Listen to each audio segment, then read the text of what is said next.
एक सत्राजित नाम के महात्मा द्वारकापुरी में आए हुए थे और उनके पास में एक बड़ी सुंदर मणि थी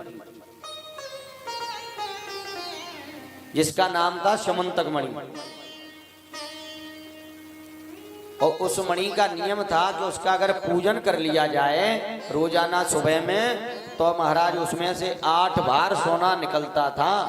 उस मणि में से 8 भार सोने का अर्थ जानते हो? 8 भार का अर्थ होता है 2 कुंटल सोना।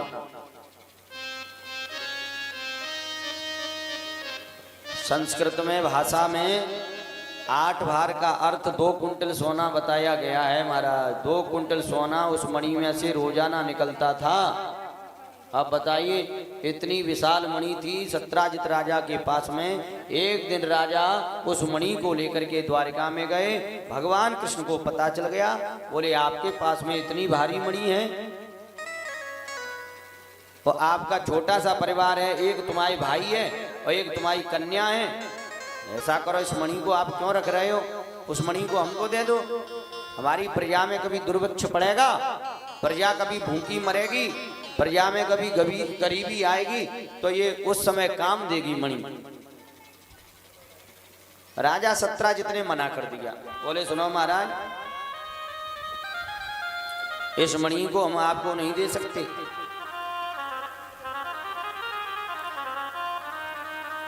दुनिया जो है आजकल दूसरे के दुख से दुखी नहीं है महाराज, दूसरे के दुख से सुखी है।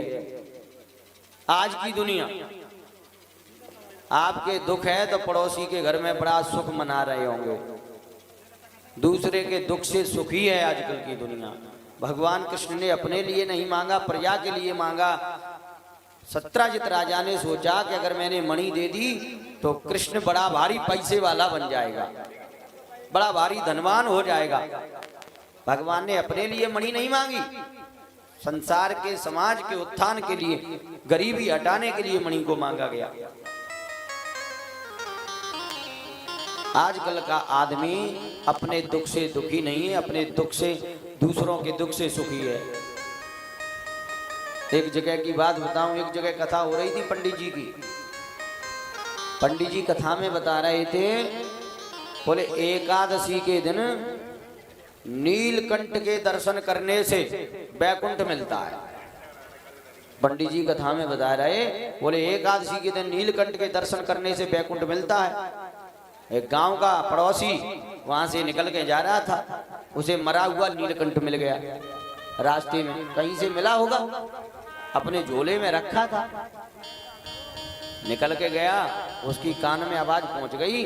पंडित जी कह रहे हैं कि एकादशी के दिन नीलकंठ के दर्शन करने से वैकुंठ मिलता है। अब महाराज 22 दिन रहे एकादशी,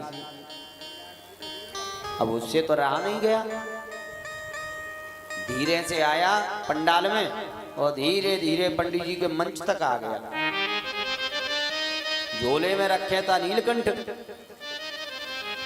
बाने पंडित जी को कान में पूछी, काय महाराज ये तो बताई नहीं तुमने कि मरे भाई नीलकंठ के दर्शन करने से वैकुंठ मिलेगा कि जिंदा के करने से? पंडित जी ने कही बाबरो है वो, मरे भाई नीलकंठ के दर्शन करने से कहीं वैकुंठ मिलता है? वो तो जिंदा के दर्शन करोगे तब मिलेगा। बाने सोची मन में, हे भगवान, अब जे सवरे गांव के हमारे पड़ोसी जाएंगे वैकुंठ को, क्योंकि ये तो जिंदा के दर्शन करेंगे और मैंने जब मरे भाई नीलकंठ के दर्शन कर लाई, मैं जिनको वैकुंठ नहीं पहुंचाऊंगा, मैं तो अपने संग में जिनको नरक में ही ले जाऊंगा। भरी भराई पंडाल में महाराज शांति से कथा चल रही और भाई पंडाल में मंच पे खड़ो है के और झोला में से नीलकंठ निकाल के सबन को दिखाई भी लगो, देखो भैया नीलकंठ, तुम सवरे मेरे संग ही चलेंगे, चिंता मत करो। और पंडित जी तुम देख ले,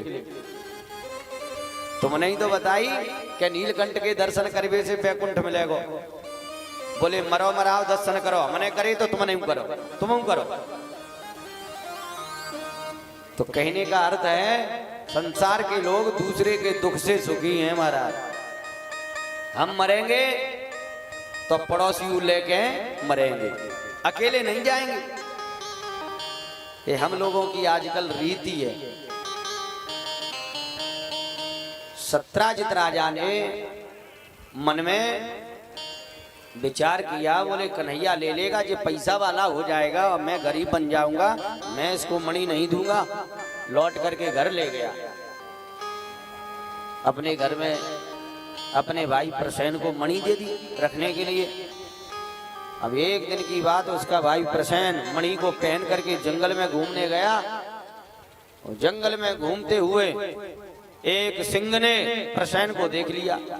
सत्राजित का छोटा भाई था प्रसेन। सिंह ने देख लिया। सिंह से सत्राजित राजा से भयंकर युद्ध हुआ जंगल में, और इतना भयानक युद्ध हुआ। सिंह बड़ा बलशाली था, उस सिंह ने प्रसेन को मार दिया। और मार करके उस मणि को सिंह ने हत्या लिया। सिंह ने मणि को ले लिया। सिंह उस मणि को लेकर के जंगल में घूमने लगा।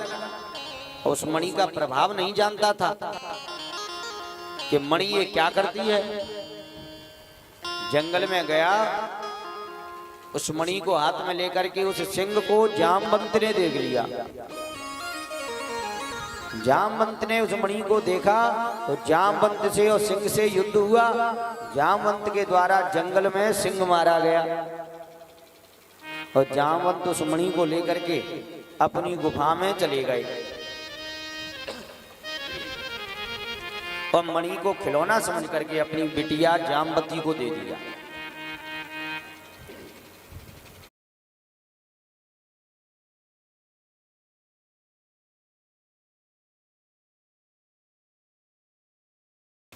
जामवती खिलौना समझ करके उस मणि से खेलने लगे। कई दिन हो गए, प्रसेन लौट करके नहीं आया। राजा बड़े भारी चिंतित होने लगे। प्रसेन भाई हमारा लौट करके नहीं आया। ढूंढा, जंगल में जाकर के देखा तो प्रसेन मरा पड़ा है और मणि उसके हाथ में है नहीं। सत्राजित राजा समझ गए, हो ना हो ये कन्हैया का ही काम है। कन्हैया ने मणि ले ली है और कन्हैया ने हमारे साथ में हमारे भाई को मार दिया।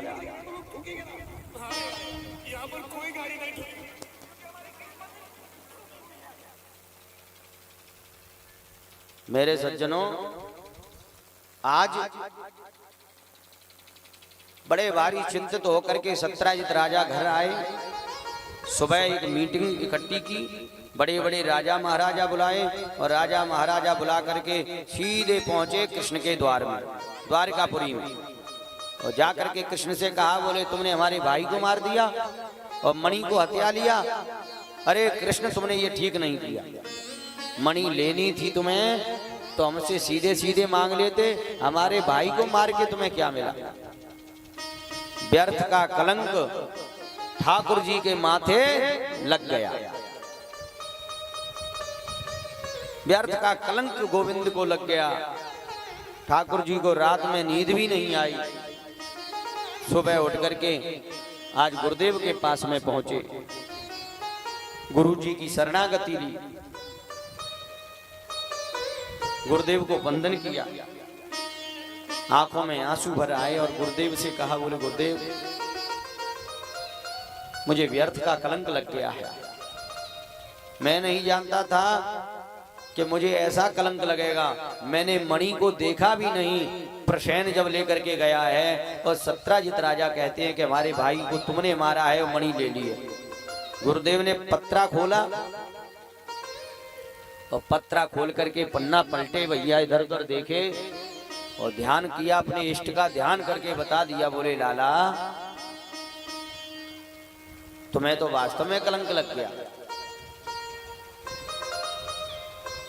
और कहते हैं सज्जनों, इंसान को कितना भी कष्ट पहुंच जाए, जीवन में कष्ट भरे रहें, लेकिन कलंकित नहीं हो आदमी। अगर कलंकित हो जाता है तो उसी समय उसका पूरा जीवन नष्ट हो जाता है। भीष्म ने श्री कृष्ण से पूछा था, बोले ठाकुर जी, प्रभु ये बताओ कि काजल से काली क्या चीज होती है?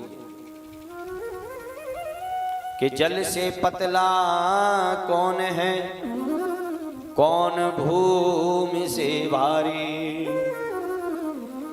कौन अग्नि से तेज है, सो कौन काजल से काली। कन्हैया ने जवाब दिया, बोले भीष्म आप पूछ ही रहे हो तो सुन लीजिए कि काजल से काला क्या है। जल से पतला ज्ञान है और पाप भूमि से भारी, क्रोध अग्नि से तेज है और कलंक काजल से काली। कलंक काजल से भी काली है। कलंकित हमारा चरित्र हो जाता है तो हमारा जीवन नष्ट हो जाता है। व्यर्थ का कलंक किसी को नहीं लगना चाहिए। गोविंद के माथे व्यर्थ का कलंक मर गया। गुरुदेव ने, गर्गाचार्य जी महाराज ने पंचांग खोल करके देखा और कहा, बोले कन्हैया तुमने तो चौथ वाला चंद्रमा देख लिया है। चौथ वाला चंद्रमा जानते हो? ये चंद्रमा भादों में चतुर्थ दिन के दिन निकलता है। और गांव में आजकल प्रथा है, बोले चौथ का चंद्रमा अगर देख लिया जाए तो कलंकित होना पड़ता है। अगर देख भी लिया धोखे से तो हमारे बाबा लोग कहते हैं, दादा दादी कहती हैं, बोले एक काम करो, पड़ोसी के घर पे पत्थर फेंक दो। बोलो चलता है कि नहीं? कहीं कहीं तो आज भी चलता है। बोले चंद्रमा देख लो तो पड़ोसी के घर पे पत्थर फेंक दो। भले आदमी ये बताओ, पत्थर फेंकने से कहीं दोष मिटते हैं? पता, पत्थर फेंकने से किसी का दोष नहीं मिटता। पत्थर फेंकने से सिर जरूर फटता है। काऊ पड़ोसी को सिर फटेगा तो दूसरों कलंक और लग जाएगा, तुम्हारे माथे मर जाएगा तो हॉस्पिटल की बजाय जेल में पहुंचोगे महाराज।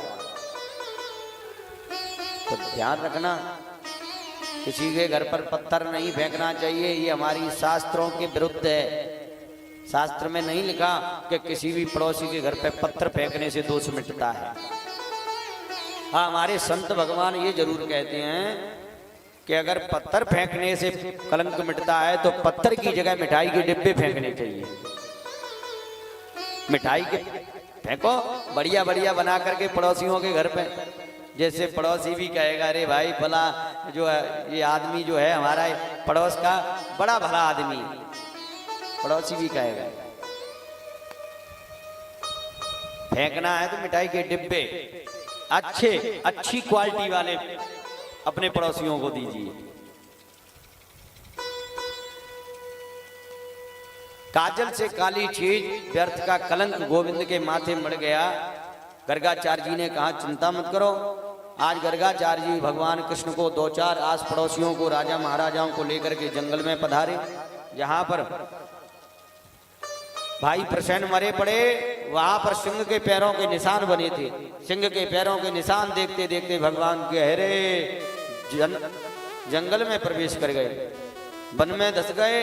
वहां जाकर के क्या देखा, जो सिंह था जिसके पैरों के निशान थे वो सिंह भी मरा हुआ पड़ा है जंगल में। और उस सिंह के पास में जामवंत जी महाराज के पैरों के निशान बने हैं, भालू के पैरों के चिन्ह बने हैं। उनको देखते देखते आज ठाकुर जी बहुत गहरे जंगल में और धस गए। शाम हो गई, ढूंढते ढूंढते जाकर के कहाँ रुके, एक बड़ी भारी गुफा है और गुफा में भी उस भालू के पैरों के निशान बने हुए हैं। उसी गुफा में भालुओं के पैरों के चिन्ह देखते देखते भगवान धस गए गुफा में। आवाज लगाई, अंदर निकलो, जिसने मणि ली है वो बाहर निकल करके आए। जामवंत जी ने देखा, आज जामवंत जी ने देख करके भयंकर जो है भगवान से युद्ध किया।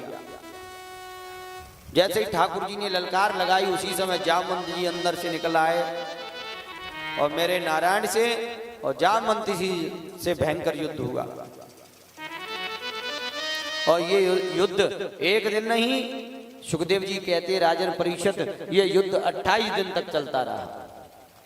और 28 दिन के बाद में जामवंत जी महाराज की नस नस ढीली पड़ गई। जैसे ही नस नस ढीली पड़ी, जामवंत जी चरणों में गिर गए, भगवान हमें क्षमा कर दो, हमने आपको पहचान लिया, आप मेरे प्रभु श्री राम हो। सुखदेव जी कहते राजन परीक्षित, जैसे ही भालू ने कहा चरणों में गिर गया, राम राम कह करके गिर गया, पहचान लिया, बस रहने दो प्रभु, मेरे मन को शांति हो गई। तो ये राम क्यों कहा उसने, उसका भी कारण था। जब लंका पर विजय प्राप्त की भगवान ने और लौट करके आ रहे थे रावण को मार के, और सारे नर नारी भगवान से आशीर्वाद मांग रहे थे। हनुमान जी भी थे, जामवंत भी थे, नल नील सारी वानर सेना थी, सबने आशीर्वाद मांगा। भगवान ने सबको आशीर्वाद दिया।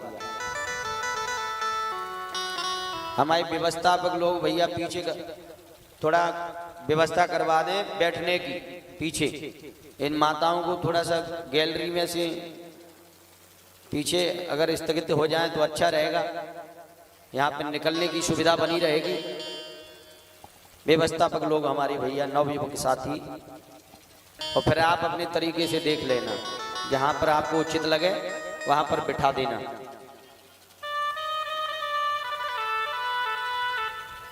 सज्जनों, ठाकुर जी से युद्ध हुआ, बोले मेरे राम हो। ये बात का विस्तार पूर्वक आज वर्णन सुखदेव जी करने लगे। भगवान राम जब लौट करके आए, सारी वानर सेना भगवान से आशीर्वाद मांग रही थी। उन्हीं वानर सेना के बीच में जामवंत जी खड़े थे। जामवंत जी से कहा, बोले तुम भी मांग लो, मांग लो, आप भी क्या मांगना चाहते हो। जामवंत जी ने कहा, प्रभु हम आपसे निवेदन करना चाहते हैं, प्रभु आप हमें युद्ध करने के लिए लेकर के आए थे कि हम युद्ध करेंगे, लेकिन मुझसे तो किसी ने युद्ध नहीं किया, मैं तो बिना युद्ध के लौट के जा रहा हूं, मैं किससे युद्ध करूं। राम जी ने कहा, बोले अब तो हमें विजय मिल गई, रावण को मार दिया गया, अब युद्ध आपसे कौन करेगा। बोले महाराज मैं पूरी सेना में घूमा रावण की, में मुझे कोई भी ऐसा बलशाली नहीं मिला जो मेरे समान बलशाली हो, मैं उससे युद्ध कर लेता। अब महाराज हमारे तो बाजुओं में खुजली मच रही है, हम युद्ध कैसे करेंगे। राम जी ने कहा, बोले चाहते क्या हो। बोले चाहते तो अब यही है भगवान, क्या एक काम करो, आप सोई दो हाथ है जाए तो। राम जी ने कही, जामवंत जी ये कैसी बातें कर रहे हो, बच्चों कैसी।